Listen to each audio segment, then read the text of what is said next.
পুর না ভরেই আলু পুরি করা যায়, তাও কি সম্ভব? হ্যাঁ, সম্ভব। আসসালামু আলাইকুম। দইয়ের জন্য 2 কাপ ময়দা নিয়েছি।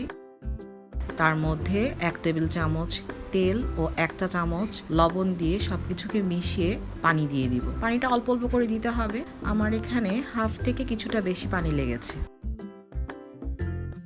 এবার অন্যদিকে আগে থেকে আলু ভর্তা করে রেখেছিলাম 1 কাপ থেকে কিছুটা কম।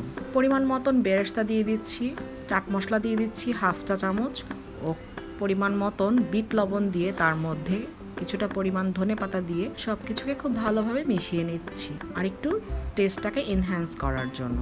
এবার সব কিছুকে একসাথে একটা ডোয়ের ফর্মে নিয়ে আসব এবং আবারও কিছুটা তেল দিয়ে উপরে রেখে দিব যেন ড্রাই হয়ে না যায়।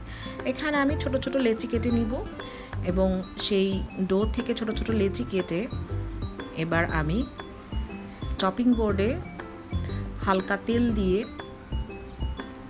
খুব আলতোভাবে পুরি আকারে শেপ দিয়ে নিব। এখানে না আছে পুর ভরার ঝামেলা, না আছে আলাদা করে রুটি বানানোর ঝামেলা। তো এভাবে আমি এক এক করে সবগুলো বানিয়ে চুলায় আগে থেকেই তেল বসিয়ে রেখেছিলাম। আমি পুরোটা রেখেছি এতটুকু, চাইলে কেউ আরও পাতলা বা মোটা রাখতে পারেন। তেলের হিটটা খুব বেশি হাই হতে হবে, তা না হলে আমাদের পুরিগুলো ফুলবে না। তো আমি এভাবে করে সবগুলো পুরিকে ভেজে নিব।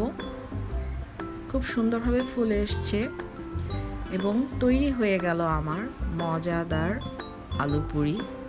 সালাতের সাথে সামান্য বিট লবণ দিয়ে খেলে অসাধারণ লাগবে এই রেসিপিটি। সবাই অনেক ভালো থাকবেন।